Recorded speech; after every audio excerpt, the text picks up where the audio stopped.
इतनी बड़ी संख्या में रायसेन में सभी भाइयों बहनों सबको प्रणाम करता हूं, अभिनंदन करता हूं आपका। अपनी ओर से वाकई बधाई देना चाहूंगा। अब हमारी जमीन इतनी कीमती हो गई है, आप सबसे भी हाथ जोड़ के निवेदन है, यहां जितने किसान बैठे हैं, आपको कोई कठिनाई आए, किसी कारण से आपको पैसे की जरूरत हो, पहले तो दो चीज से बचना कि मौत मैयत में जबरदस्ती जमीन गिरवे रख करके या कर्जा करके अपन मृत्यु भोज देते, इससे बचना। ये फालतू का काम है, अपना नुकसान होता है। गलत तो नहीं कह रहा हूं, सही कह रहा हूं कि नहीं कह रहा हूं? तो आने वाले समय में एक एक रुपया बचाओ, अपनी बाल बच्चों को पढ़ाओ, आगे बढ़ाओ। हमारे लिए मेहनत का पैसा अपनी आने वाली पीढ़ी के लिए होना चाहिए, फालतू पैसा मत बिगाड़ना। और सरकार के माध्यम से अब तो लगातार आपके लिए सिलसिला चालू कर दिया। इसी साल गेहूं खरीदेंगे तो 2600 रुपए कुंटल गेहूं खरीदने वाले, 2600 रुपए कुंटल। किसानों के लिए आप आने वाले समय में, ये हमारा घोषणा पत्र था, कांग्रेस के लोग कह रहे हैं 2700 की बात कर रहे हो, अरे ये स्पीड रही तो अगले साल 2700 भी बाहर हो जाएंगे, ये पक्का आश्वासन आपको दे रहे हैं। और एक नहीं, हमारी सभी योजनाएं, लाडली बहनाएं बैठी, जोरदार अभिनंदन करो बहनों का। आपके जीवन में भी ये जो उद्योग सबमिट कर रहे हैं, बहनों सुन लो, आपके लिए भी हमारी सरकार के माध्यम से जो जो पहले माननीय शिवराज जी भाई साहब ने योजना चालू करी, कोई योजना बंद नहीं होगी, प्रत्येक योजना चालू रहने वाली है। ये कांग्रेस के लोग रोज झूठ बोलते थे, अब बंद कर देंगे, कल बंद कर देंगे, परसों बंद कर देंगे। अरे धीरे धीरे तुम्हारी पार्टी बंद हो जाएगी, लेकिन योजना बंद होने वाली नहीं है, यह पक्की बात है। सरकार की व्यवस्था भाजपा के माध्यम से, हमारी पार्टी सदैव सबकी सेवा करने वाली पार्टी है। और हमारे लिए तो और सौभाग्य की बात है, मध्य प्रदेश में जब खेती किसानी की बात आ रही है, हमको मालूम बेतवा, केन, ये मध्य प्रदेश में नई नदियां नहीं है, लेकिन कांग्रेस के शासन काल में इन नदी जोड़ो अभियान में भी अड़ंगे लगाए थे। ये 20 साल पहले, जोरदार अभिनंदन स्वर्गीय भारत रत्न अटल बिहारी वाजपेयी का करो, जोरदार अभिनंदन करो, जिन्होंने सपना देखा था नदी से नदी जोड़ो अभियान का। हमारी सरकार माननीय शिवराज सिंह जी भाई साहब भी आगे बढ़े थे, लेकिन जयराम रमेश, कौन कौन से कांग्रेस के नेता लगातार अड़ंगे लगाते रहिए, और उन अड़ंगों के कारण से नदी जोड़ो अभियान लगातार परेशान कर रहा था। मुझे इस बात का संतोष है, माननीय मोदी जी जो कहते वो करके दिखाते हैं, एक नहीं सभी मामलों में। इसलिए मोदी जी ने कहा, अरे एक नदी में बाढ़ आ रही और दूसरी नदी सूखी पड़ी, और ये बेतवा तो आपके बगल में से निकलती है, आपके जिले की बेटी है भाई साहब, बेतवा यहीं से निकलती, यहां के बाद विदिशा जाती है। अरे मोदी जी ने नदी जोड़ो अभियान के माध्यम से ये रायसेन, विदिशा, ऐसे 13 जिलों के लिए 1 लाख करोड़ रुपए दे रहा है। जोरदार अभिनंदन करो मोदी जी के माध्यम से। आपका कोई खेत खाली नहीं रहेगा, हर खेत को पानी मिलेगा, हर खेत को बिजली मिलेगी। इसीलिए ये नक्शा कार्यक्रम है। अब आपके अपने गांव में, आपके प्लाट में, आपके शहर में ड्रोन से सर्वे करके नक्शे के आधार पर जो जहां वहीं रहेगा, उनकी व्यवस्था में मदद करने के लिए आज का ये कार्यक्रम है। मेरी गरीब, महिला, किसान, युवा सबके जीवन में बेहतरी लाने के लिए आगे बढ़ रही है। इसलिए आने वाले समय में, आज तो बहनें काम करती है अपने कारखाने में जाकर भी, और बहनों के लिए माननीय भाई साहब के समय से भी रेडीमेड गारमेंट्स की योजना में, ये आप मान के चलना, ये इंडस्ट्री कॉन्क्लेव होने वाली है।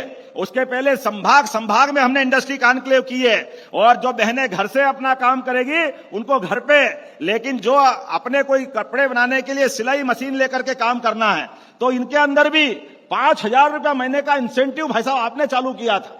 आज बहन बेटी घर से निकल के काम करने जाए, और सरकार ऐसे उद्योग लगवाएगी जिसमें बड़े पैमाने पर हमारी बहनें, हमारे भाई रोजगार पाकर के काम करें। ऐसे में उद्योगपति से कह रहे हैं कि भैया तुमको थोड़ा घाटा पड़ेगा, तो प्रति श्रमिक अर्थात लेबर के लिए 5000 रुपया हमारी तरफ से मिला देंगे, लेकिन उसको कम मत करना, ये उसको बराबर देना, ये अपनी सरकार कर रही है। आप अंदाज लगा लो, 12,000 रुपया महीना मान लो उद्योगपति देगा, तो आप में से भी जो भी यहां बैठा नया उद्योग डालना चाहे रोजगार आधारित, तो हमारी सरकार अपने 4000, 3000, 5000 का कारखाना खोलोगे तो 5000 रुपया महीना सरकार की ओर से काम करने वालों को मिलेंगे। ये हमारी सरकार का निर्णय है। इसका मतलब क्या हुआ? इसका मतलब यह हुआ कि कारखाना चलना चाहिए, लोगों को रोजगार मिलना चाहिए। रोजगार कैसा? अपने कभी अंदाज लगा लो, पूरे देश में सबसे ज्यादा कपास उत्पादन कहां होता है? मध्य प्रदेश में। लेकिन कपास तैयार करें हम और चला जाए कहां? कोयंबटूर, तमिलनाडु, मद्रास और जगह पे, वहां धागा बने, धागा से कपड़ा बने, कपड़े से उस रेडीमेड गारमेंट्स का पूरा काम बने और वो निर्यात करें। अरे भैया ये क्या बात हुई? हमारा धागा यहीं बनना चाहिए, कपड़ा यहीं बनना चाहिए, यहीं के लोगों को रोजगार मिलना चाहिए। मिलना चाहिए कि नहीं मिलना चाहिए? आप बताओ। ये हमारी सरकार कर रही है। ये सारे बेरोजगारों को काम दिलाने का, सारे गरीबों की जिंदगी में बेहतरी लाने का, एक के बाद एक नए नए काम करते हुए। इसलिए अपने यहां लगभग 1.5 करोड़ युवा है और 1.5 करोड़ लोगों की बेहतरी के लिए हमने अपना ये औद्योगिक जाल बिछाने का निर्णय किया है। खेती की आमदनी भी होना चाहिए। एक घर में 2 आदमी 3 आदमी बच्चे तैयार हो गए तो खेती भी अच्छी हो और उसके हाथ में उद्योग धंधे में जाने का रास्ता भी मिले, इसके माध्यम से उसकी जिंदगी अच्छी हो। इसलिए उद्योग लगा रहे हैं। लेकिन उद्योग लगाते लगाते और खेती करते करते एक और रास्ता है, और वो रास्ता है दूध उत्पादन का। दूध उत्पादन होना चाहिए कि नहीं होना चाहिए? आप बताओ किन किन के घर में गाय है? जरा हाथ खड़े होकर गाय भैंस जिन जिन के घर में है, और जिनके नहीं है तो आप भी अपना मन बना लेना। गया जमाना के गाय मारी मारी फिरती थी। अपनी सरकार के माध्यम से अब 10 से जो ज्यादा गाय पालेगा उसको भी अनुदान सरकार की तरफ से देने की घोषणा कर रहे हैं। अरे जिनके घर गाय वो गोपाल, और जिनके घर में गाय का कुल वो घर घर गोकुल। तो हमारे घर में गोकुल होना चाहिए कि नहीं होना चाहिए? बोले गोपाल कृष्ण भगवान की। सरकार के माध्यम से गाय माता के अंदर तो 33 करोड़ देवी देवताओं का वास होता है। गाय से हमारी संस्कृति है और हमने अपनी मां का दूध पी करके बड़े हुए।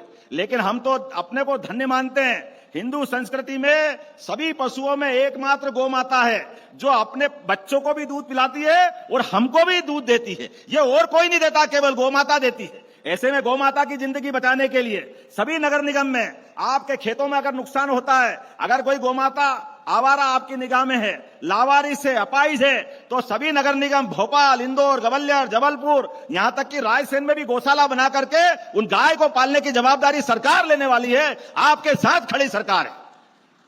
कोई गौ माता को आवारिस या लावारिस नहीं होने देंगे। लेकिन केवल गौशाला में नहीं पालेंगे, घर घर भी गाय माता पालना है। इसलिए केवल गाय माता नहीं, अपना सौभाग्य मध्य प्रदेश तो और भाग्यशाली है।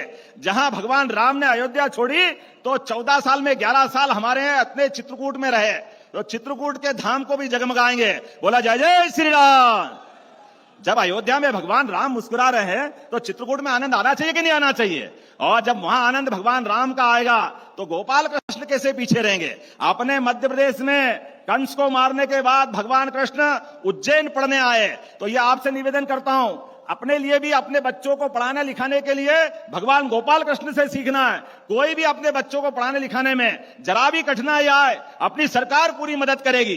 भाई साहब के समय से योजना चालू है, हम उसको और बढ़ाने वाले हैं। डॉक्टर बनाए, वकील बनाए, इंजीनियर बनाए और उससे आगे बढ़ करके उद्योगपति बनाए। अब वो नौकरी देने वाला बनना चाहिए, नौकरी देने वाला बनना चाहिए। इसलिए सरकार के माध्यम से नए उद्योगपतियों को बढ़ावा देने के लिए और खासकर मध्य प्रदेश के उद्योगपति जो उद्योग यहां खोले उनको ज्यादा हम लाभ देने वाले हैं। उनके माध्यम से वो अपना काम धंधा करे और दुनिया के अंदर भारत में मध्य प्रदेश से निर्यात करे।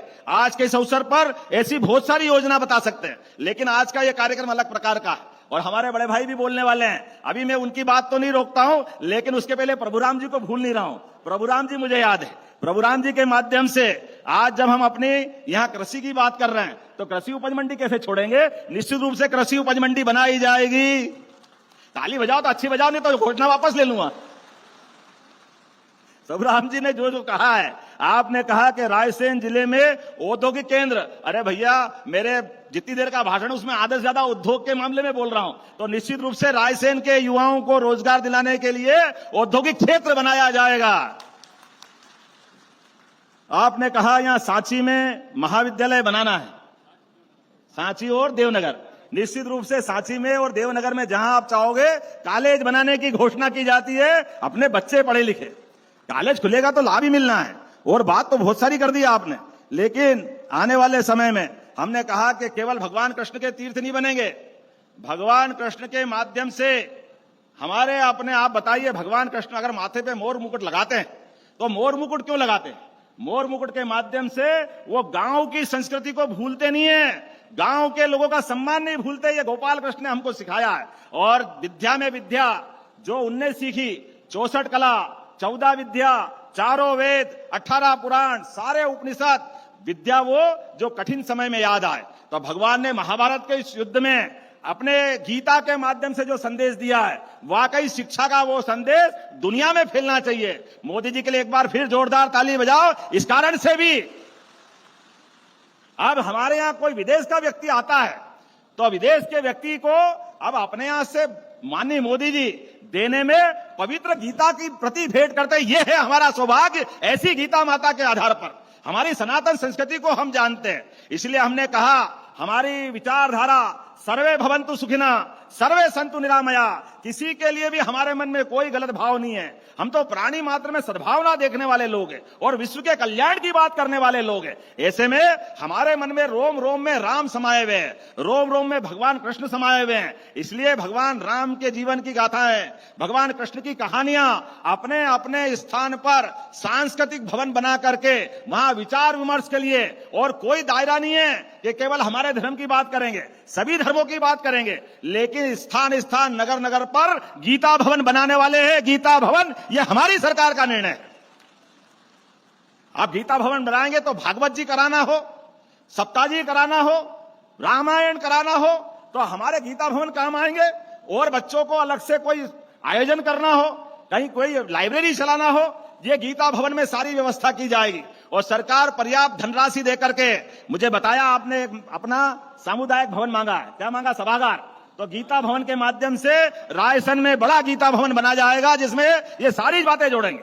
और केवल रायसेन में नहीं, नगरीय निकाय जहां जहां भी है, सांची में और जो जो स्थान है वहां सब दूर उनकी साइज के हिसाब से, जो बड़ा नगर है वहां बड़ा बनेगा, जो छोटा स्थान है वहां छोटा बनेगा, लेकिन सब दूर बनाने वाले हैं। आज के इस अवसर पर मुझे बताया गया है, आप कह रहे थे अभी परिसीमन का झगड़ा पड़ा है, सांची को कोई कहीं नहीं ले जा सकता, आप जहां चाहोगे वहीं रहेगा, कोई कंफ्यूजन मत पालना। परिसीमन के माध्यम से व्यवस्थाओं में सहयोग करने की बात कही है, जो सब मांगे वो कर दो, जबरदस्ती नहीं करना है। विकास के मामले में सबकी सहमति चलना चाहिए, कोई झूठी बात कर दे ऐसी बात को मत मानना। लेकिन आप तो मेरे सबसे खास दोस्त हो, आप अभी कह रहे हो कि रायसेन का किला आपसे ज्यादा मुझे अच्छा लगता है। क्या रायसेन का किला है? क्या इसका गौरवशाली अतीत है? बहुत सारी बातें मैंने कलेक्टर से कहा है, आप प्रस्ताव बनाओ रायसेन के किले के लेकर के, आप जो जो चाहोगे वो सब करने को तैयार रहेंगे। निश्चित रूप से ये बहुत अच्छी बात। आज का ये कार्यक्रम थोड़ा अलग हटके है, लेकिन इसका मजा भी है हमारे लिए। यहां अपने रायसेन के अंदर, मूलतः रायसेन जिला, विदिशा जिला, ये तो पूरा प्रदेश ही माननीय भाई साहब के माध्यम से जिस प्रकार से खेती किसानी के लिए ऊपर हेलीकॉप्टर से मजा आ रहा था, जहां तक निगाह जाए खेतों की लहलहाती फसलें आनंद में डुबा रही है। ये जो मजा है इसका एहसास हम सबको है। माननीय चंद्रशेखर जी कह रहे थे भाई साहब से कि सब दूर ग्रीनरी ग्रीनरी दिखाई रही है। हमने कहा आपने तो अभी कम देखा है, थोड़ा और ऊपर से देखो तो पूरे प्रदेश में हरियाली दिखाई देती है। ये मध्य प्रदेश का मजा है। और ज्यादा दिन नहीं हुआ, 2003-4 में इसी राज्य के अंदर केवल 7 लाख हेक्टेयर में सिंचाई होती थी। कहां 1956 में बना मध्य प्रदेश, और कहां 3-4 तक की यह लंबी यात्रा। लेकिन एक क्षेत्र में नहीं, सारे क्षेत्रों में मध्य प्रदेश का 2-1 साल पटवाजी का विकास का मामला छोड़ दो, या वो हमारे अपने जनता पार्टी का पूरा समय कांग्रेस के हाथों में था, लेकिन पूरा प्रदेश गरीबी में नंबर 1, सिंचाई अभाव में नंबर 1, अव्यवस्था में नंबर 1, बिजली नहीं मिले नंबर 1, लगातार प्रदेश अंधेरे अंधेरे में था।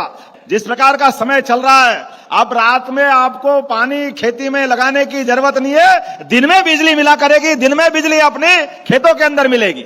आने वाले समय में एक एक करके जिस प्रकार के विकास के कामों को लेकर के यहां हमारे लिए आज आधार बना है। आधार कृषि प्रधान अपना प्रदेश, और कृषि प्रधान प्रदेश के अंदर ये जो नवीन तकनीक का जोरदार अभिनंदन श्रीमान नरेंद्र मोदी जी का, एक बार दिल से जोरदार अभिनंदन करो। क्या माननीय प्रधानमंत्री नरेंद्र मोदी जी है, और क्या उनका विजन है, क्या उनका काम करने का तरीका है।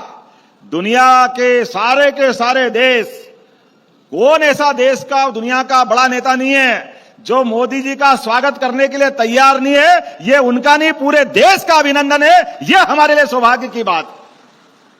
दुनिया का सबसे बड़ा नेता, अमेरिका का राष्ट्रपति और दुनिया का सबसे धनी देश, कितना सुंदर लगता है। हर भारतीय की छाती 56 इंच की हो गई।